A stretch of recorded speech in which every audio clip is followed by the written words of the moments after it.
우리는 모두 기쁨을 원하죠. 성공했을 때 그 짜릿함, 좋은 사람을 만났을 때의 행복. 근데 솔직히 그 감정 얼마나 오래 가던가요? 오늘은요, 그런 것과는 차원이 다른 절대 흔들리지 않는 기쁨의 비밀에 대해 한번 파헤쳐 보려고 합니다. 한번 생각해 보실까요? 여러분, 최근에 진짜 행복하다 느꼈던 순간 언제였어요? 그 기분이 며칠이나 가던가요? 아니면 혹시 몇 시간? 우리 대부분은 그렇죠. 기쁨이 훅 왔다가 정말 눈 깜짝할 사이에 사라져버리는 경험 다들 있으실 거예요.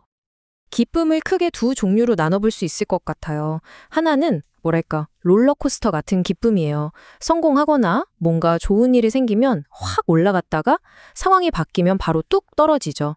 반면에 아주 깊고 잔잔한 호수 같은 기쁨이 있어요. 밖에서 바람이 불든 비가 오든 상관없이 늘 그 자리에 있는 내면의 기쁨이죠. 문제는 우리가 맨날 롤러코스터만 타려고 한다는 거예요. 그러니까 늘 불안하고 잠깐 기쁘고 마는 겁니다. 그런데요, 만약에 이 변덕스러운 롤러코스터 말고 그 누구도 어떤 상황도 빼앗아갈 수 없는 그런 기쁨을 얻는 길이 있다면 어떠시겠어요? 오늘 우리가 파헤쳐볼 이야기가 바로 그 길에 대한 겁니다.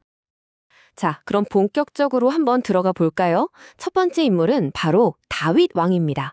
근데요, 우리가 볼 건 그가 왕으로서 폼나게 살던 때가 아니에요. 오히려 그 반대, 인생 최악의 나락으로 떨어졌을 때, 바로 그 순간을 들여다볼 겁니다. 와, 다윗의 인생을 보면요, 진짜 파란만장 그 자체예요. 시작부터 형들한테 무시당했죠. 왕으로 기름 부음 받았는데 그 다음부터는 사울왕한테 쫓겨서 죽을 고비를 몇 번이나 넘겼는지 몰라요. 심지어 적국으로 도망가서 미친 척까지 해야 했고요. 제일 비참한 건 뭐였는지 아세요? 자기 아들이 반란을 일으켜서 그 아들을 피해서 맨발로 울면서 도망쳐야 했다는 거예요. 이건 사방이 다 적이었던 거죠. 그런데 진짜 놀라운 게 뭔지 아세요? 이런 말도 안 되는 현실을 살았던 다윗이 쓴 시가 복 있는 사람은 이렇게 시작한다는 거예요. 아니, 잠깐만요. 지금 자기 인생이 완전히 박살났는데 복이 있다니요? 이게 말이 되나요? 너무 이상하잖아요. 바로 이 지점이에요. 우리가 진짜 궁금해해야 할 부분. 어떻게 그 지옥 같은 고통 속에서 복을 노래할 수 있었을까요? 도대체 그의 기쁨은 어디서 온 걸까요? 다윗이 발견한 비밀은요, 복이라는 단어의 뜻을 완전히 다르게 이해했다는 데 있었어요. 우리가 생각하는 복은 뭐죠? 로또 당첨되거나 승진하거나 그런 거잖아요. 근데 다윗이 말하는 복은 그런 게 아니었어요.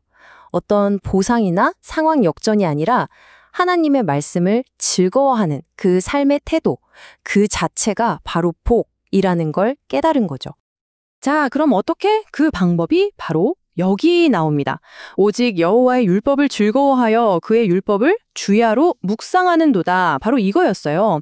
하나님의 말씀을 그냥 읽는 게 아니라 그걸 즐거워하고 밤낮으로 곱씹는 것. 환경이 좋아져서 기쁜 게 아니라 그 말씀 자체가 기쁨의 원천이 되어버린 거예요. 대단하지 않나요? 그래서 시편 1편이 딱 두 그림을 보여주는 거예요. 한쪽에는 시냇가에 심겨서 뿌리를 깊이 내린 나무가 있어요. 마르지도 않고 때가 되면 열매를 맺죠. 다른 한쪽에는 바람만 불면 휙 하고 날아가 버리는 껍데기가 있고요.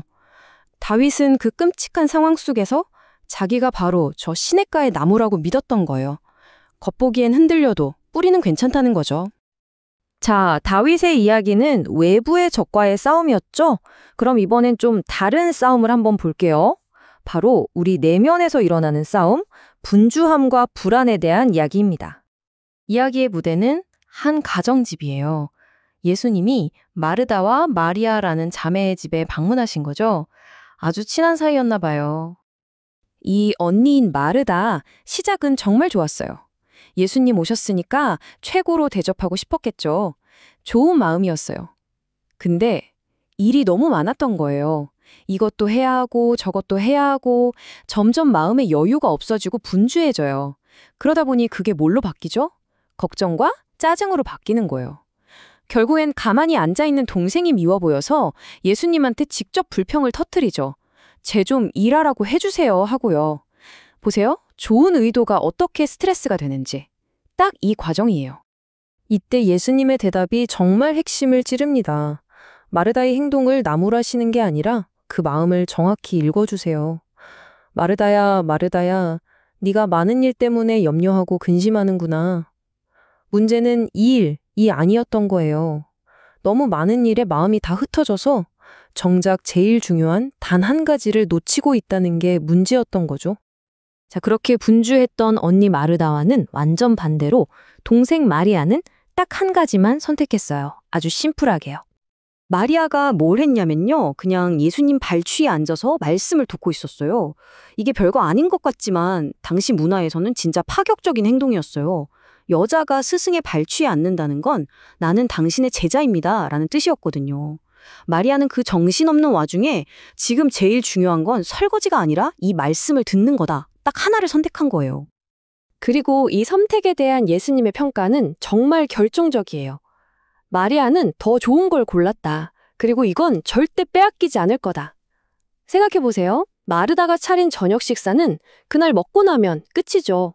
하지만 마리아가 마음속에 담은 말씀에서 오는 기쁨은 그건 영원히 남는다는 거예요. 빼앗을 수가 없다는 거죠. 자, 그럼 한번 정리해 볼까요? 한쪽에는 나라를 잃을 위기에 처했던 왕 다윗이 있었고요. 다른 한쪽에는 손님 맞이로 정신없었던 평범한 여성 마리아가 있었어요. 전혀 다른 상황에 전혀 다른 사람들이잖아요.